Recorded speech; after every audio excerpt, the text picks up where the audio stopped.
Good afternoon, everyone. We want to thank you for taking time to join this webinar. This webinar is titled, Can You Feel My Vibe?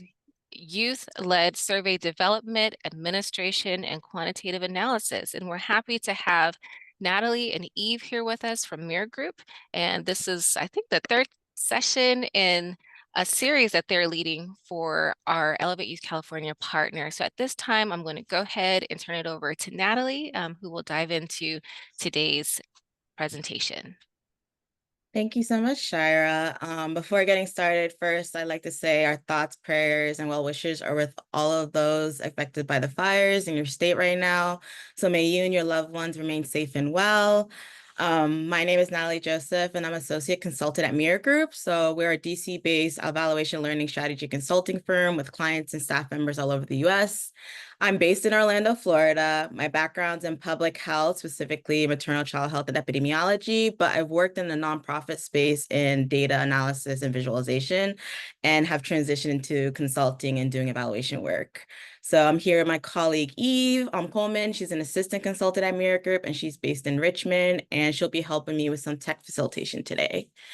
So to get started, thank you so much for joining the chat, introducing yourself and saying where you're from. Also want to learn more about the representation in the room. So if in the chat, if you can put whether or not your role directly engages with youth, you can put like a me or yes in the chat, just trying to get a sense of the direct roles that are engaged in youth and who's gonna help develop surveys versus those who are like representing to help out a colleague to learn more information on how to make more.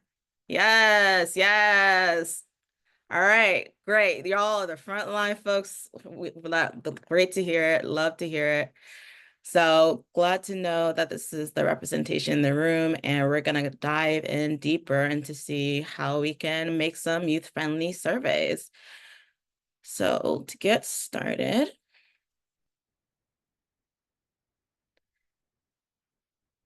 for our agenda today, we're going to do a review of what we call culturally responsive and racially equitable evaluation foundations. So at Mirror Group, our work is grounded in CRE, which is really centering the voices of those most impacted by the work. So we want to do a brief review on that and then pivot into how CRE can be embedded in youth-led survey development.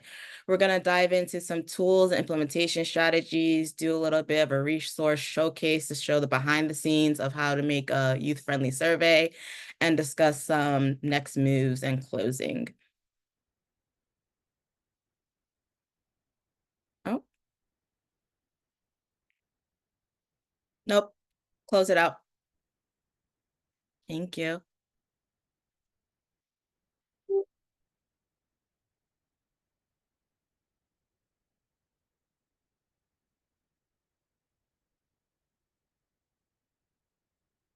So how we're going to be sharing in this space, these are some agreements that I would like to walk us through of how we're be entering the space. So we are going to give and receive welcome, be present fully as possible. I understand it's the afternoon, might be lunchtime for many of y'all, and everyone's busy, but we really ask that be present as possible.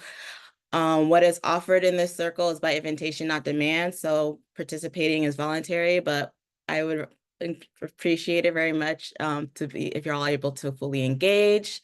Speak your truth in ways that respect others' people's truth.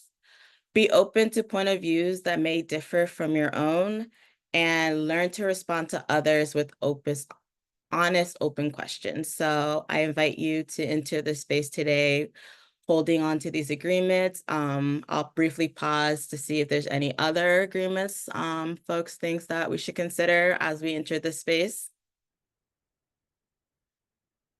Feel free to add it to the chat or briefly unmute yourself. As an additional, take space, make space. Thank you.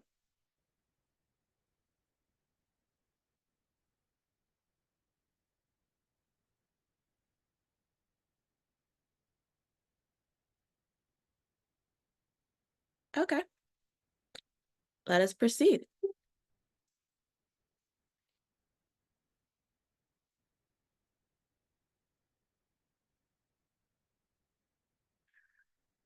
To get started, I've heard everyone has enjoyed participating with Mentimeter. So we're gonna do a Mentimeter poll that is gonna give us an understanding about what is your experience with surveys. So what's your survey story?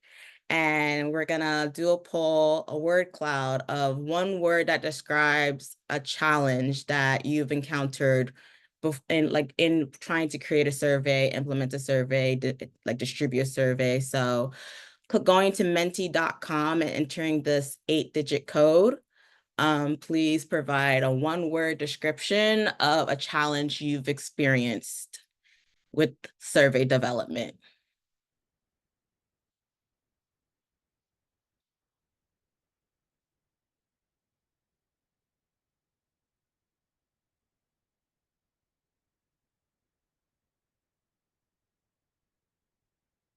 Wow, engagement is remaining large.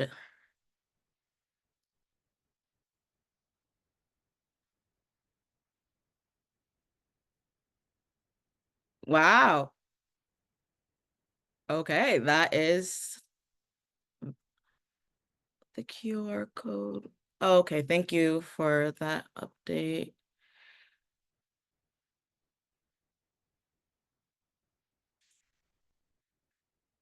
Gonna give a few more minutes.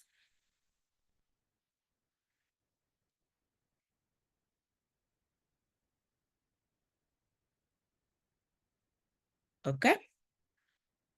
With 106 responses. Oh, 114.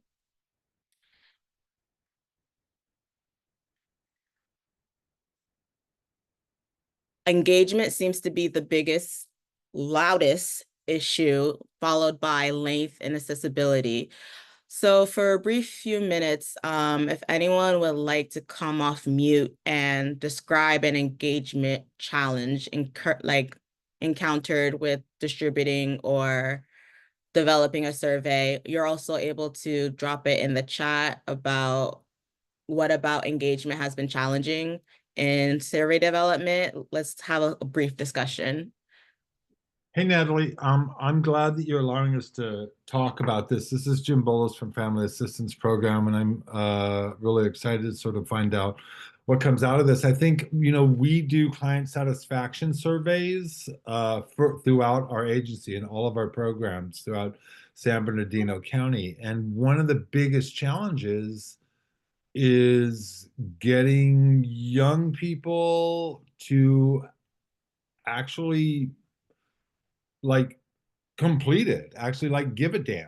It's like they're like, why do I have to do this? It's like they don't really want to. And we're like, please, please tell us what we're doing wrong, criticize, judge us, and they're just like, I don't have time for this. And I think on the other side of that also is that the staff with dealing with crisis and dealing with drama and whatever, that having the mindfulness or the preparedness to actually make it available. We have QR codes, we have it signed up, we have links everywhere, we do it on intake, and it's exhausting. And I oversee all of the programs as chief program officer, so I'm just sort of like, I feel your pain.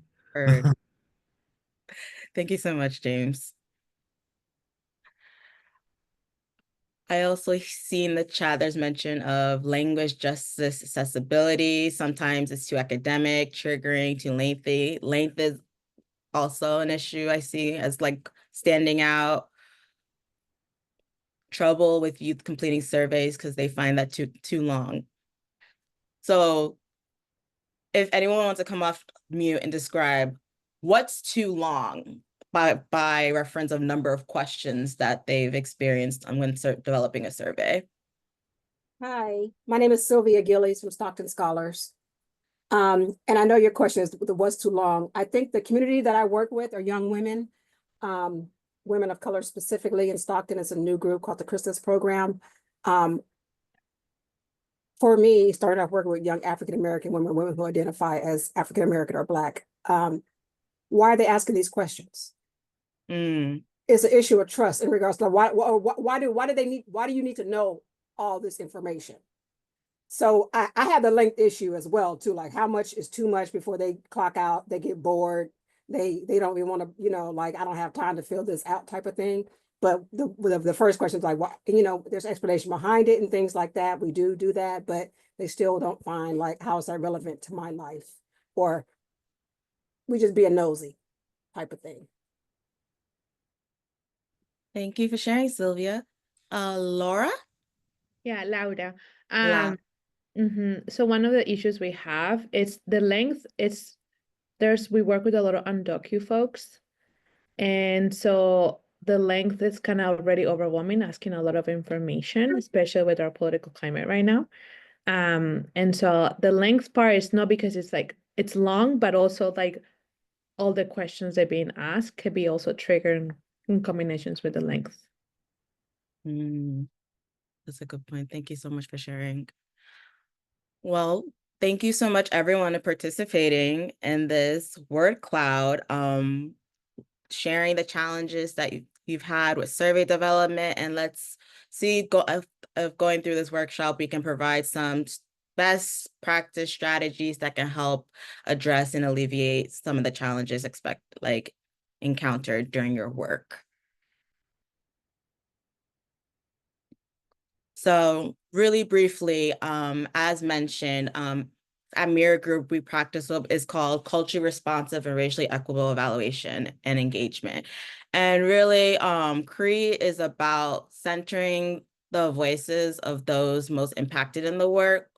And we truly really try to embed this in all phases of evaluation to ensure that their voices are prioritized through having their perspectives and finding ways in which we can truly involve the population that's being affected into the evaluation process, either through developing questions or data collections and things like that. So we'll be talking about different ways that CRE can be woven through survey development. And to highlight the importance of why we do this, we're going to do a brief activity that involves the understanding different perspectives. So on the screen, you're going to see an image.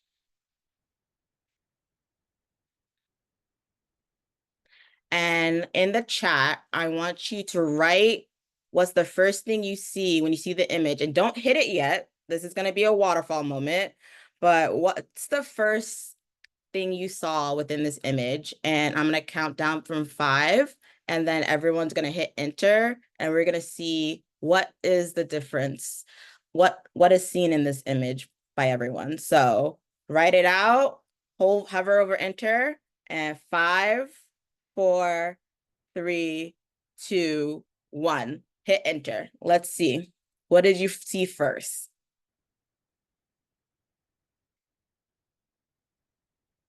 Okay. Trees, lion and gorilla, a gorilla, and panther and lion, trees, lions, trees, water buffalo, lion, trees. Okay. A lot of different perspectives.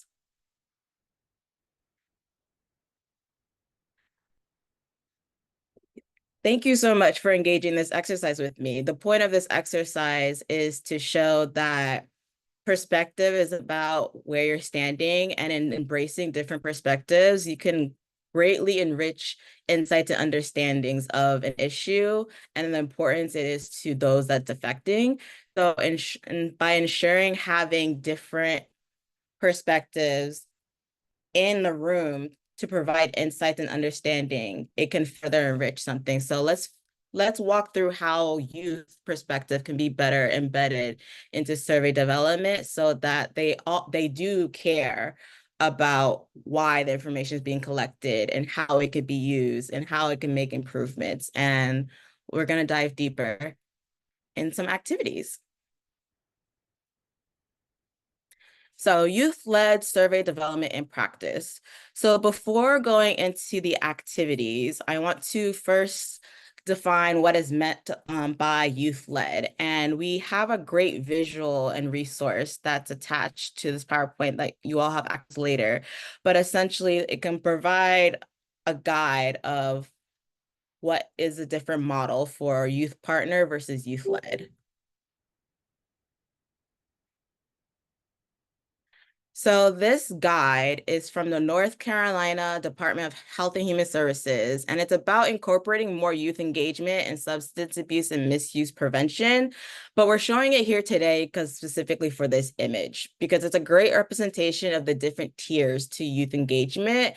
And that can be a great guide to know where one is currently at and how to improve. So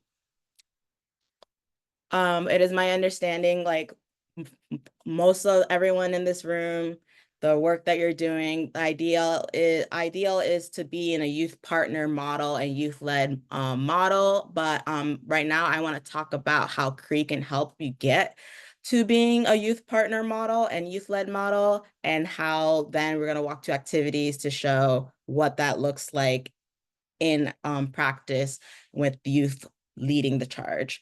So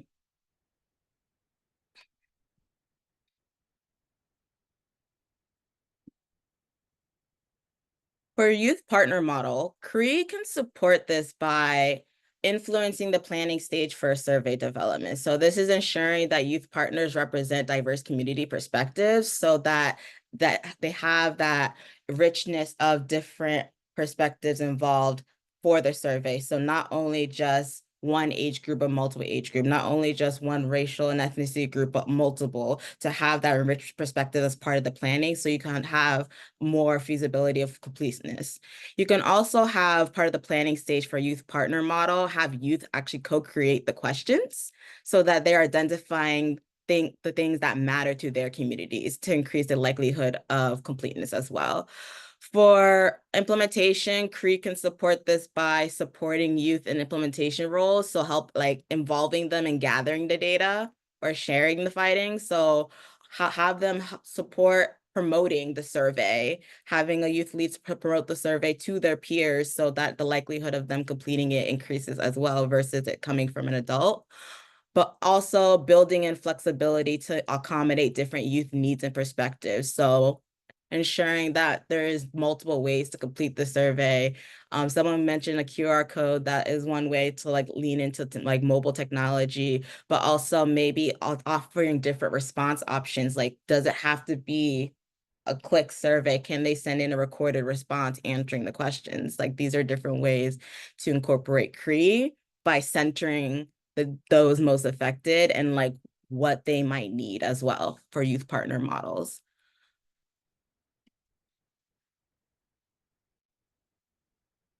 Oops.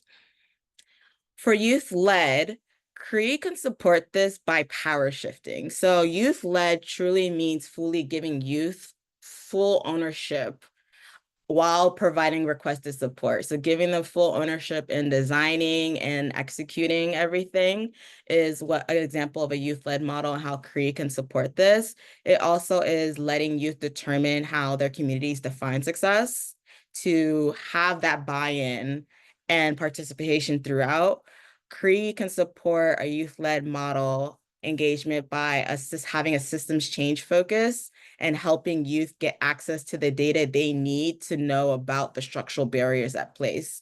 As someone mentioned earlier, youth asks, well, what's this for and what change is going to make? By supporting them getting access to the data about what's causing barriers or like structural barriers and prevention and things like that, it can help inform them of how they can truly work to make a change by having all the information of like available to provide that support as well. And then lastly, support youth in using those findings to advocate for change. So how can youth be supported into being like advocates so that they are continuing to be a part of the work to make the change? So that's what it means to be youth-led, by not only shifting the full ownership to them, but also connecting them to the resources and providing them the opportunities and platforms to try to make a change so they can actively participate and be a part of things. So love this image, love what it represents, and like having a gauge to determine like where one's at and where to go. And the actual guide have substantial step-by-step strategies as well, and it'll be available.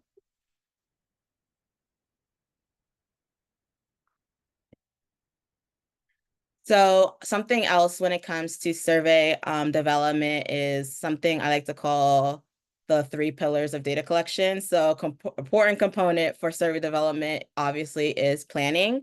And part of that planning is understanding 3 things: the what, the why, and the how. So it is my understanding as part of your application grants, you all created a plan, which is a great start to use as a resource to follow and determining what data to collect, why, and how. And they serve as a foundation for kicking off your survey development planning process.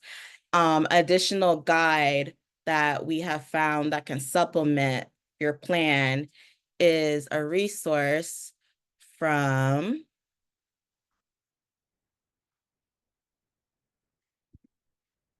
oops. So this is a resource. This is a resource that has really great questions, and it's from the Public Profit Summer Matters. It's a California-based initiative, I believe, and it provides the recommendations for planning survey development, innovative methods for gathering information from youth. And I bring up this resource because of specifically the questions that they outline that they feel should guide folks when it comes to developing program planning for evaluation. So what are the 2 to 3 things you really want to focus to know more about? Who else wants to know, and how will they use this data? What do they want to know? And finally, who is the right person to ask? So planning is a very important component of survey development because it grounds not only the information of what you're collecting, but the why, and it helps you outline the how to go about it. So this is a great resource to get started. While I also recognize many of you already have a survey in place and you probably want strategies to better transform it, and that's an activity that we'll go through later. But I did want to touch upon the importance of planning so that ensure that these key questions are being asked so that your information is meaningful and actionable.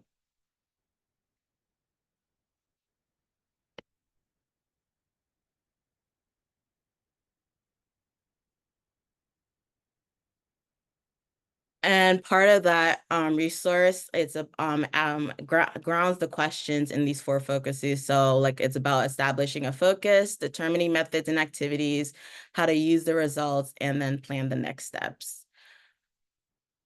So given that we're on time, we're gonna enter our activity, which is diving into a youth-led created survey. So to give you context about this survey, this is a survey that comes from the Civic Design Center's youth program in Tennessee, and it focuses on building civic youth leaders through cultivating their data collection skills. So the goal of this program is to empower youth to advocate for their unique perspectives in city and neighborhood planning. And the survey that we'll be going through was actually created by a youth design team, which consists of a group of high school students who were concerned about the wellness of their neighborhoods and wanted to collect feedback from their peers about all the different construction and renovation that was going in the within their city of Nashville to get their feedback about the neighborhoods. So we're going to go through some screenshots of some of the questions that the youth design team created to collect feedback from their peers. And I am going to open the floor for folks to get off mute and offer what do they like about the questions and how they were phrased and engaged that way so that we can do an assessment of based on a survey that was actually created by a youth team.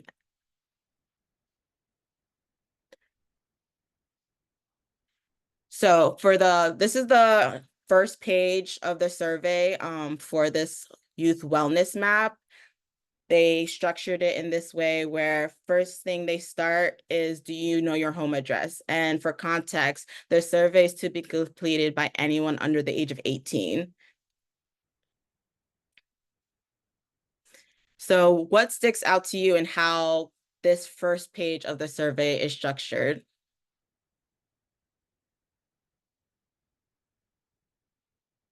Feel free to put your thoughts in the chat as well. Can you repeat the question? The question is, what stands out to you when you first look at this survey? This is a survey that was created by a youth design team, pulse checking the wellness of their neighborhoods, but from their peers.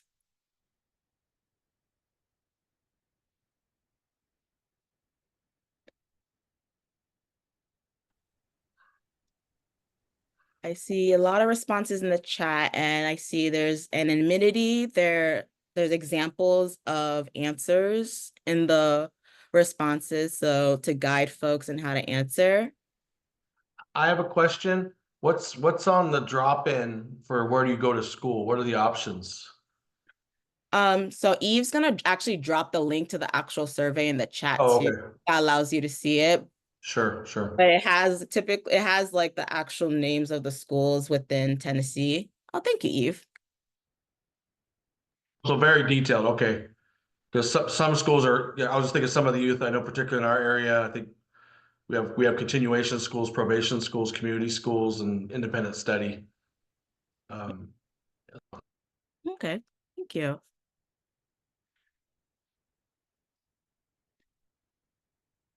Any additional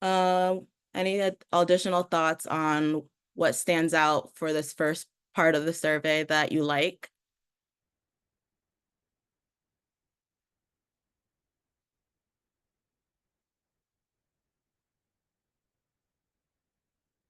Easy to understand, yes. Okay, let's scroll down.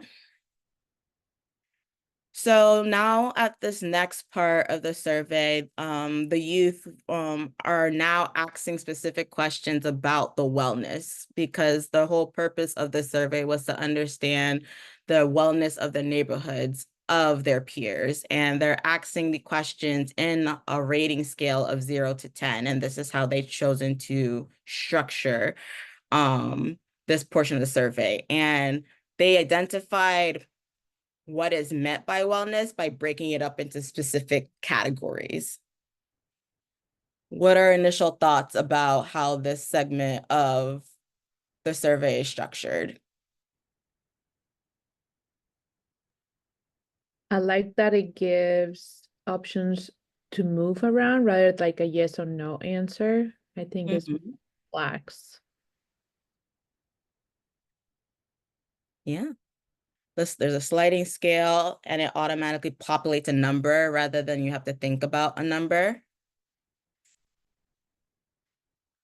Defines what's being asked, yes.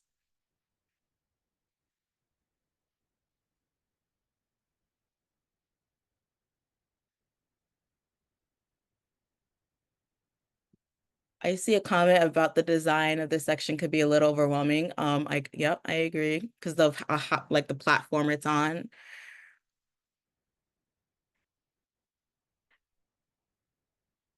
And if we scroll down a little bit more,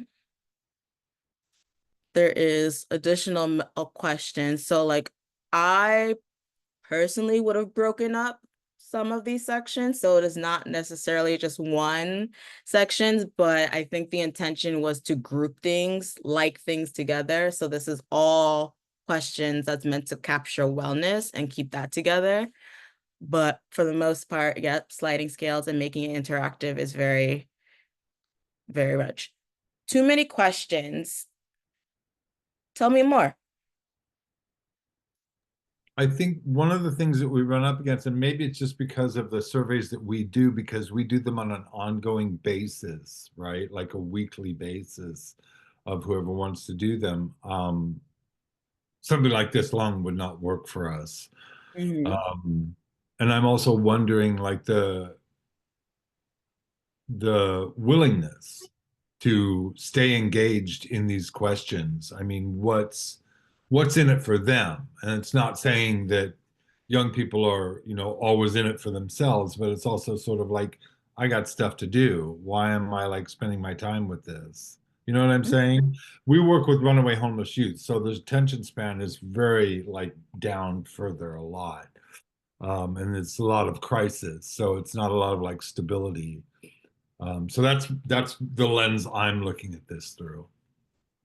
No, that makes sense. And I think cadence is important in determining survey length. So in this case, this is a survey that is meant to be completed one time by youth under 18 so they can provide their perspective about their neighborhood. But maybe it's something that needs to be collected like several times or a time period, something shorter, definitely for sure, in order to like ensure completeness and capture the information that needs to be captured. But that's great feedback. Thank you. That's also great feedback, even though there's a few questions, sliding scale does make it somewhat faster. But there's also an purpose to the sliding scale, because if we scroll down, there's more questions about describing the places that support or take away your wellness, and the sliding scale ranking feeds into this section. So there's a little bit of back-end automation on this platform that they use to create the survey, where it doesn't let you have to do the math of what you determine as your highest, because the sliding scale seems to automatically fill it out. And then they ask additional questions about the wellness. So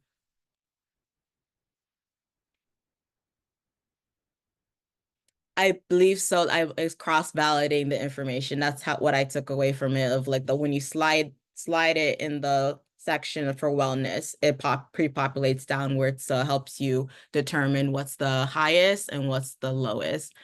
But then the more information collected leads to more questions populating. So it kind of provides the room of collecting more information, but only based on what is being provided is happening.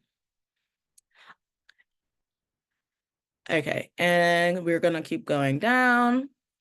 And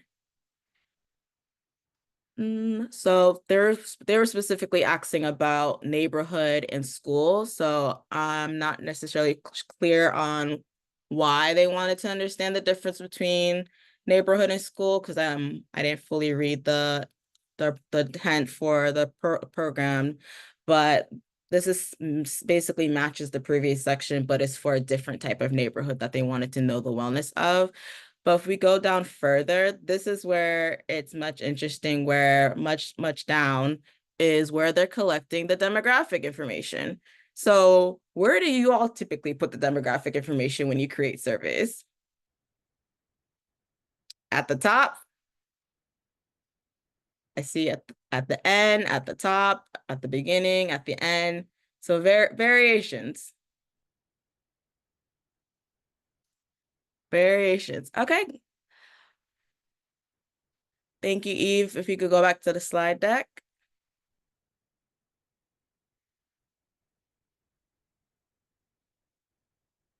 So reason why I asked where the placement of the demographic information is, where do you usually put it, is because this survey is actually a great example of what is called the funnel technique, where you ask more broad general questions at the beginning and ask more specific questions as you go on, to kind of trick the brain into automatically filling out the broad sections, to then like make those specific questions a little bit more optional. Because I understand survey fatigue is an issue that might come up, and length was an issue that came up earlier too.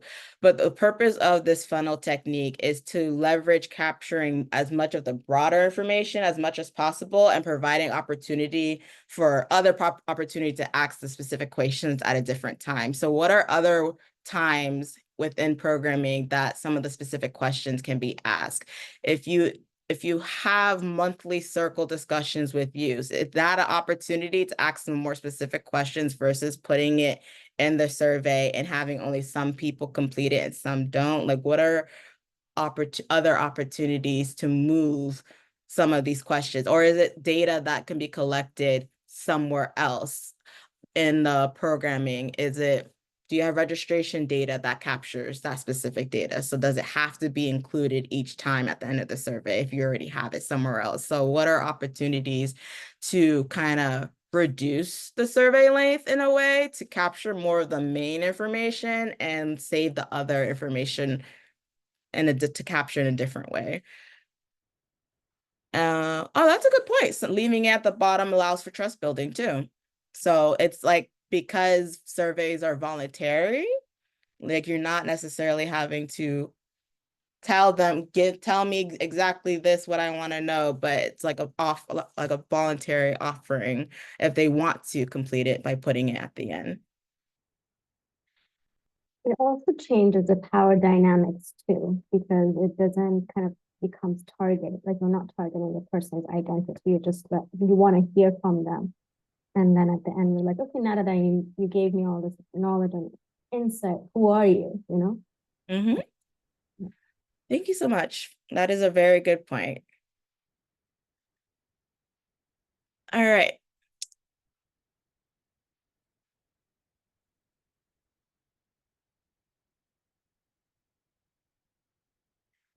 So for our next activity, we're actually gonna do a breakout activity where you all are gonna be transforming a survey into a youth-friendly one. So now that we've gone through an example of a youth-led survey development that was created by youth in Nashville, Tennessee as part of a design program, we're gonna provide the opportunity for tech issues.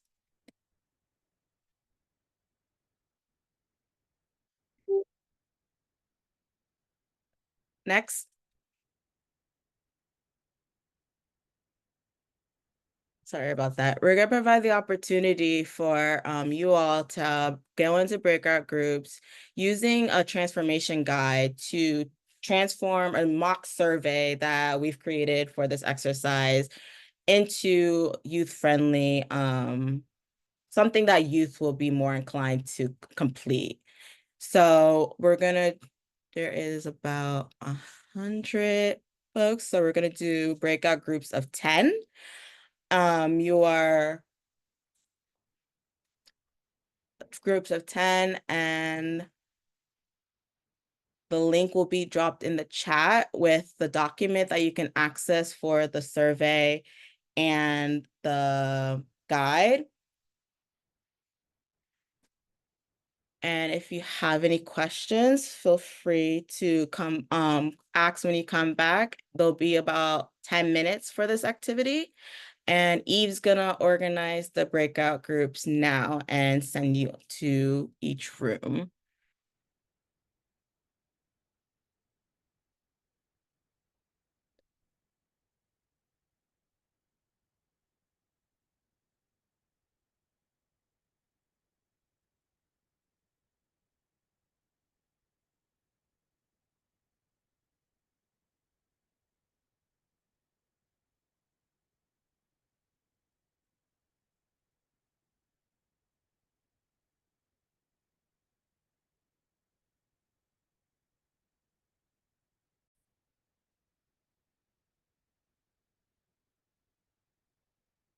Okay.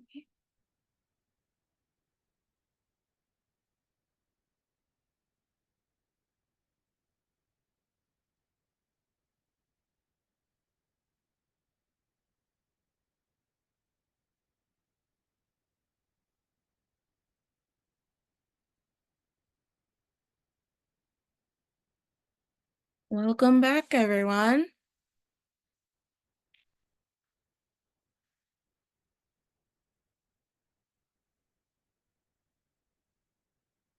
Welcome back. Welcome back. Thank you for bearing with us as we got this link to everyone. Now that we're back, cannot share my screen. Oh, there we go. So now that we're back, feel free to come off of mute if a representative from a group want to talk about what was one creative change that they made to the survey or provide feedback about the survey. Feel free to unmute yourself and share or contribute to the chat. Hi, Natalie here. One thing that our group discussed was particularly in the section that asks about which workshops they attended, even just adding the dates that the workshops were on, because someone especially pointed out you might ask a youth if they attended a certain session and they'll be like, oh, I don't remember. And it's like, well, did you come last month? They're like, yeah, I was here. So if they're not involved in the naming of things, sometimes they don't maybe process what certain workshops are. Good point. Thank you for sharing.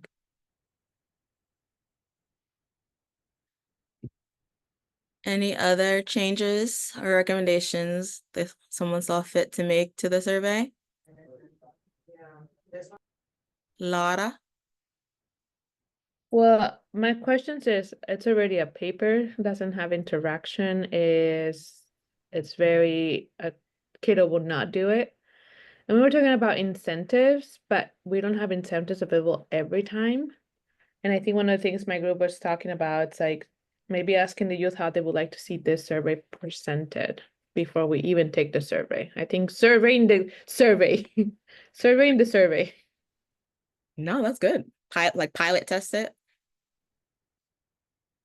That's good feedback. I was, I felt like I was overly critical of this survey. And I think it's ugly. I think the language is way out of left field. I think that it needs to be, it's not accessible. I think visually it's not accessible. It's very horizontal or or vertical. And I think it needs to be use the space of the page. I think eyes go left to right, for the most part.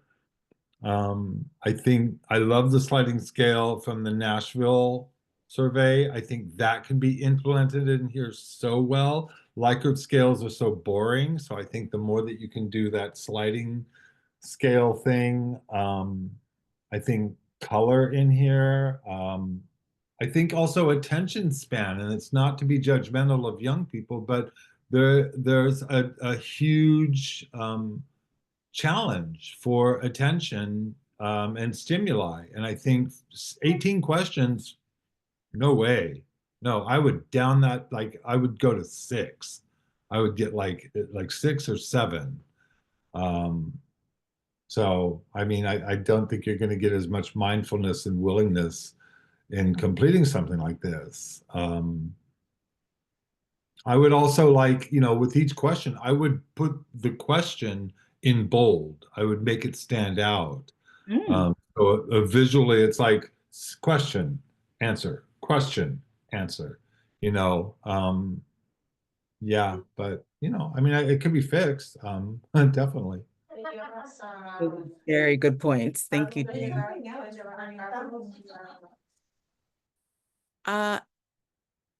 Okay, Oh, go ahead. okay, sorry. Yeah, something that I brought up to my group that I thought would be useful to share was that I was kind of off-putting in the sense that it like is kind of formatted like a test. So I feel like that would off-put some students who probably have test anxiety or just, are overwhelmed with that in school. I know like some of the questions have like subcategories of answers. So it almost looks like you're signing up for more than just one question.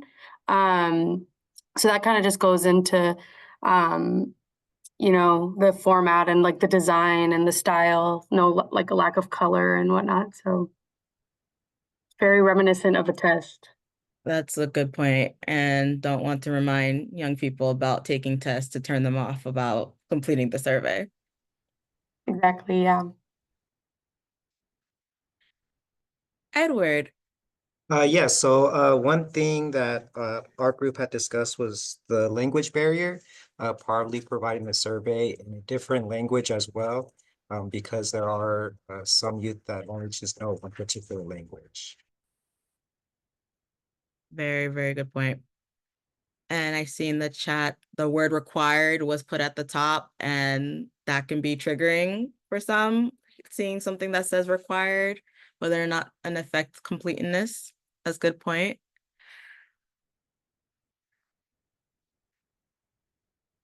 Shamika? Hi, I actually was in two groups by accident, but what I what we noticed in the first group was that they asked for a lot of identifying information that youth may not be comfortable with, i.e., saying, you know, the name, your date of birth, your zip code, your school name.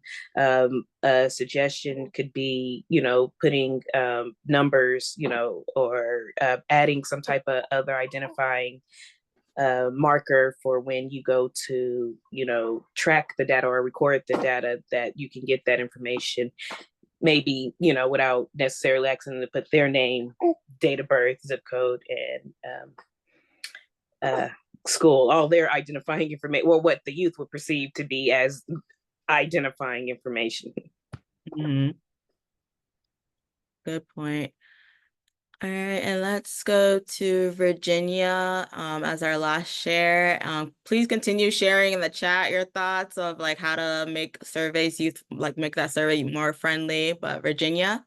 Yes, you know, in our team, we found a very important and crucial point, you know, when you gonna go to extract information from the community, whether it's young people, whoever, right?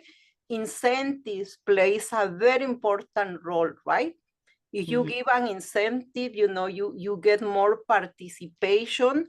And also, you know, the place that you're gonna go, you have to know the geographical area where you're gonna go. We're giving an example, you know, maybe I want to mobilize my community to bring a free gym, you know, in the low income community. I'm not gonna go to do the surveys in Beverly Hills, you know, Woodland Hills. We really know to know the market where we're gonna apply that survey. That was think.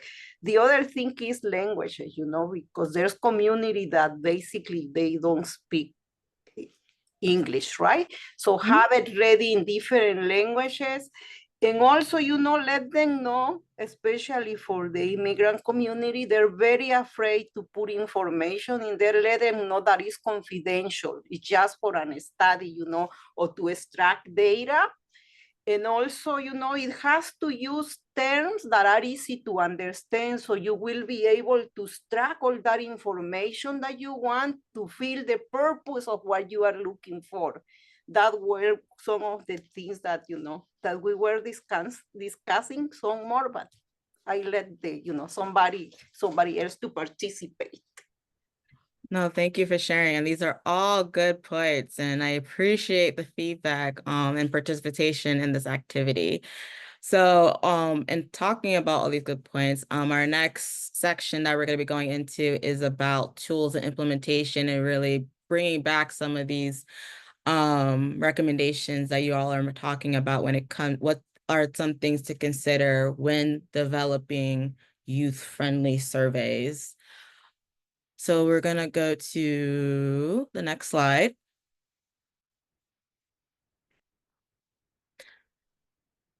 So for tools and implementation, so as many have said in the chat, what are some things to look for and consider for tools? So paper survey, probably not it to use when it comes to collecting information for surveys, but reality, some folks might have to use paper.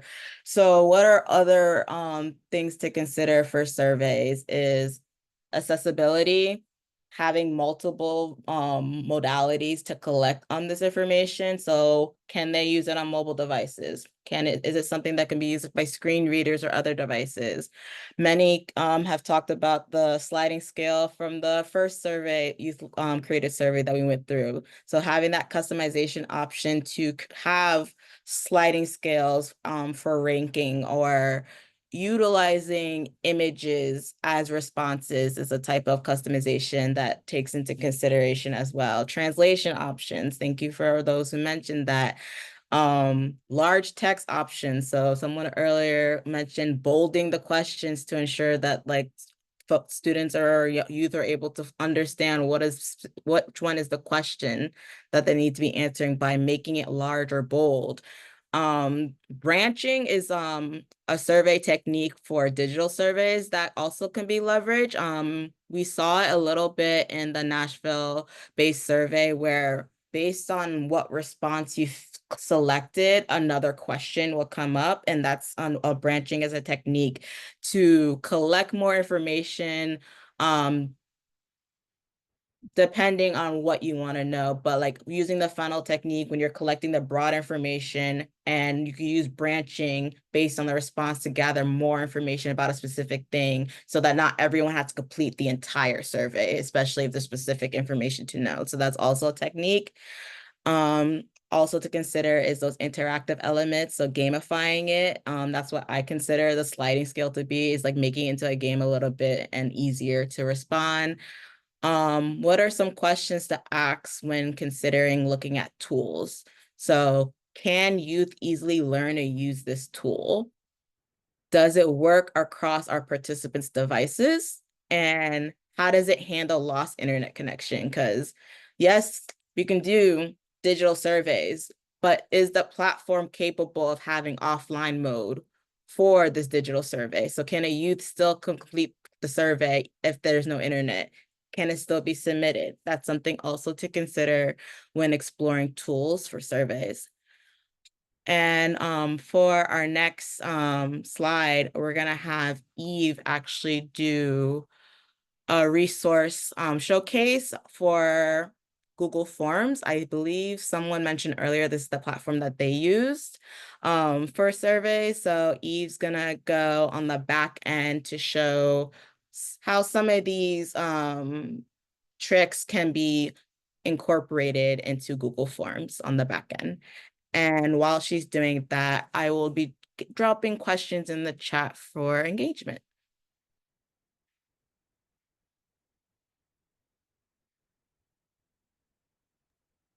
Thank you, Natalie. And sorry as I get all of my many windows situated. Is this viewable? Should I zoom in? Always, okay. So this is an example survey, like Natalie said, that we created in Google Forms, and this may be old news to many of you, and I love to hear that. Love to hear about how you all are using Google Forms in the chat. But this is the back end, and these surveys are highly customizable and they're free to create. And you can use the paint palette at the top of the screen to customize your text font, your text size, and even upload images as headers. And the color palettes are automatically generated based on the images that you upload. And you can have different sections and build in that branching that Natalie was talking about. So here we've modeled it using a consent form as an example. So based on the participants' response to this question, it will take them to a different section in the survey or ask them to submit the survey. And you can create a new section by clicking on this icon in the toolbar. Natalie, do you want to add anything about consent? Only is something when it comes to the important work with collecting information from anybody, ensuring that consent is at the forefront and that it's written in a language that the person you're collecting information from understands. So in the case of youth, ensuring the consent is written in a language that they understand and that is made clear up front that this is voluntary. If they choose not to participate, there's not gonna be no penalties, and they have the option to be able to stop at any time, and making that clear at the top. And honestly, just having the consent utilizing branching, I feel is important to have as part of a survey to show that like this is something that you can opt into, but also opt out. Absolutely. And so the following section, I just named it background, but I don't know if that's the best name for it. But anyway, the following section just shows the different kinds of answers you can have. So you can have short answer text, and you can have these matrices. Oh, no. Where someone can answer multiple questions with the same set responses. And you can use images as responses, and you can use images as questions. This is completely unrelated. I just didn't know what photo to put here. And you can check all that apply. And this is another example of a dependency or a branching question. And you can choose here the different kinds of questions. I know everyone is a huge fan of those sliding scales, and unfortunately, Google Forms has not built that in yet, but they are always making changes. And so here's where this branching would lead to. And you can make questions required. And for the ease of this demonstration, none of our questions are required. And you can view your responses here at the top. And Google will make visuals for you when possible. And so, you know, for short answer things like name, they won't. But I just submitted some sample responses here, and it's always a good idea to test your survey. I found some errors in the survey, even though I have a ton of experience creating surveys. I realized that some questions were like redundant, and you can delete responses from this tab as well. And you can look at individuals' responses, or you can look at responses by question. And so in the settings, you can also customize how you want the responses collected and protected. So do you want to collect email addresses, or do you want it to be anonymous? Response editing, restrict responses, and you can customize how the survey is presented here. So showing the progress bar, shuffling questions, and other stuff like that. And so let's click through our survey in real time, and let's get some opinions on what would make this platform more youth-friendly.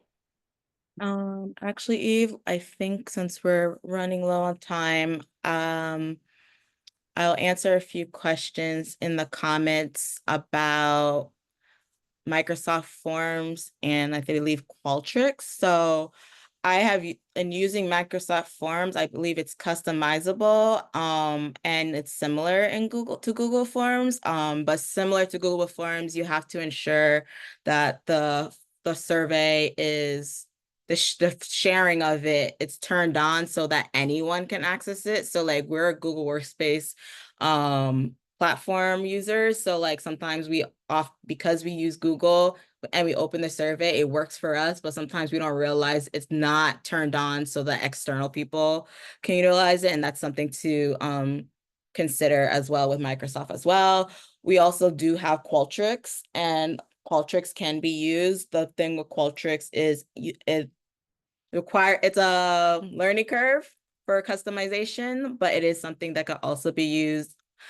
I also see a question about at what point during survey should staff have human subjects research training?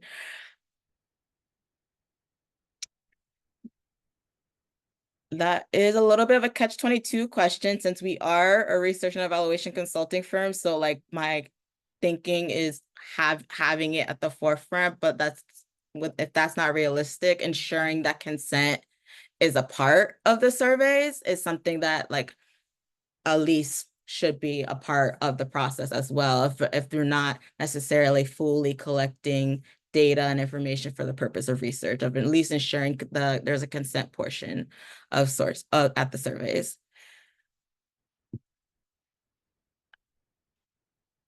Elizabeth, tell me more about this question.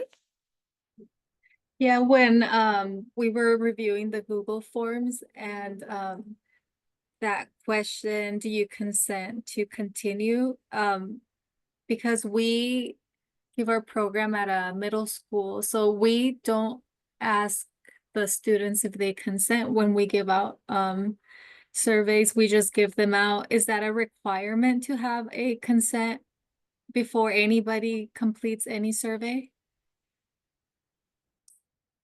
I think that's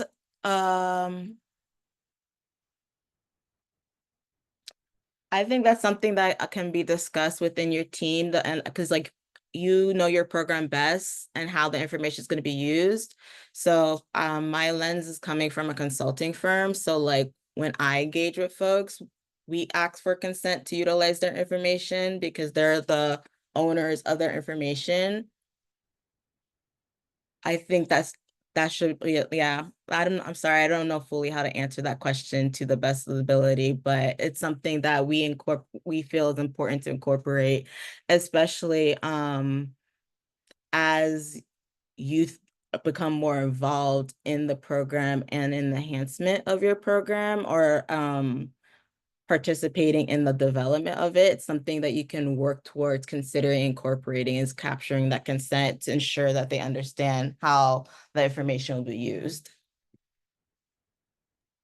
Got it. Okay, thank you. All right. Our next slide, we're gonna run through it real quick, is some other best practices.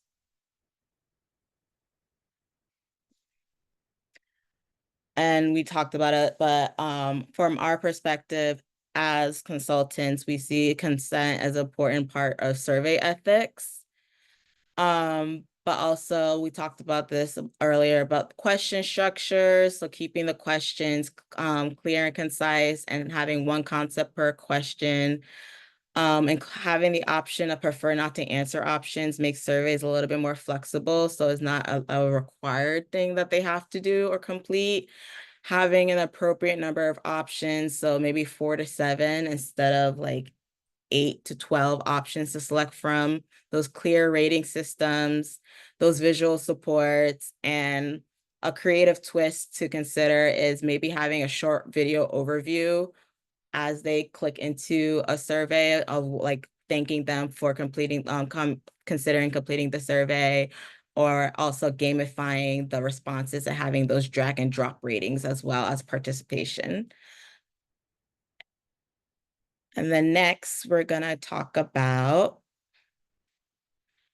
engagement strategies for beginning, during, and after survey development. So at the beginning, some strategies for survey development is having youth identify key issues that matter to their peers. So earlier, there was talk of during the word cloud challenge, the biggest challenge was engagement. So, and youth asking, why should we complete this and why this is important to us? So involving youth to identify what aspects of the program might be important to know, or to help them, involving youth to define the success of the program, might help cultivating and creating a survey that is more likely for youth and their peers to complete. Letting youth propose questions that they want to answer also increases likelihood of youth being able to complete the survey as well.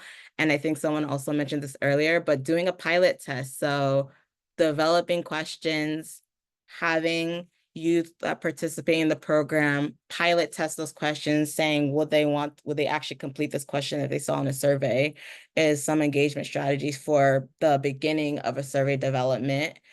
For during, next.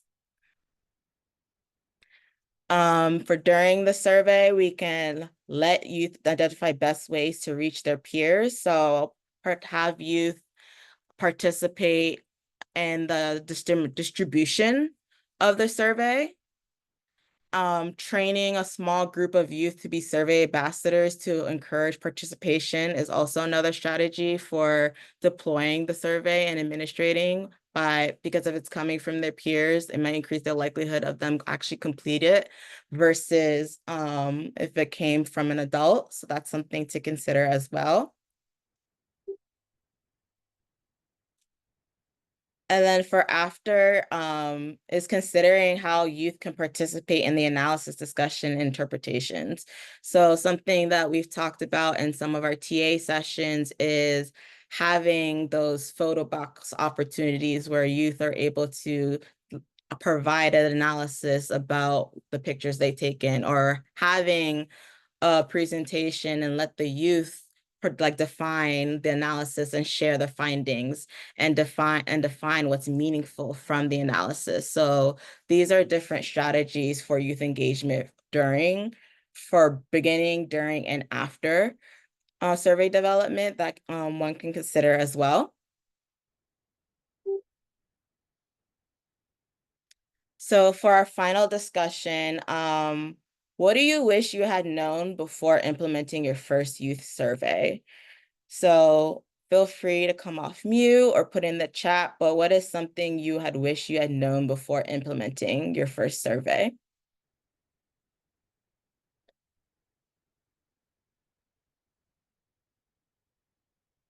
Language access.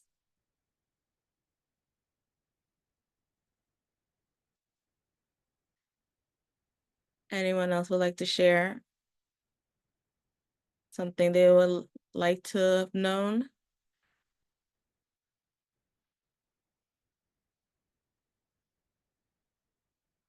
Making the survey shorter.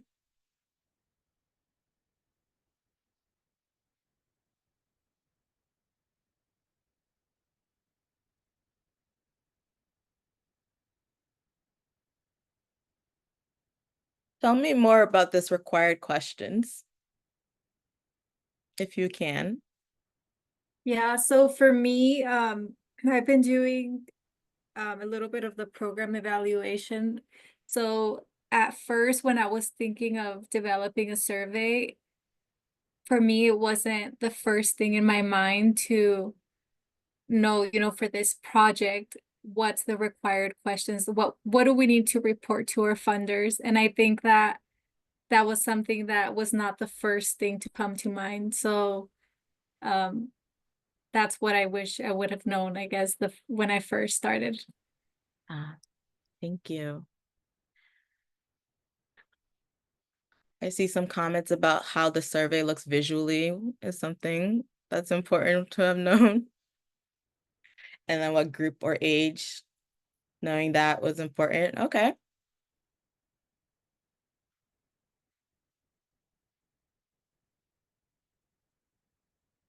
Oh, quantitative data without qualitative is just numbers. And that is a very good point.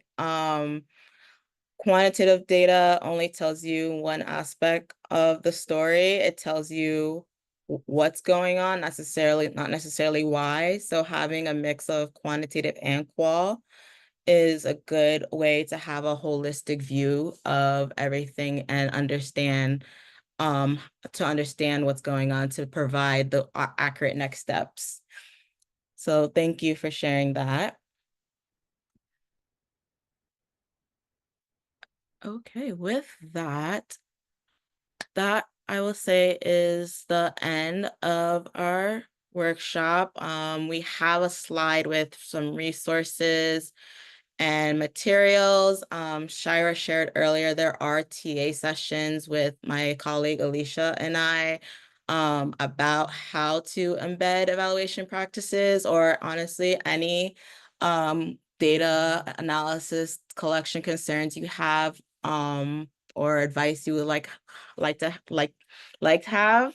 We will be happy to sit with you and chat and review your surveys, your data collection tools, and help walk you through it. So thank you so much, everyone, for coming to this session.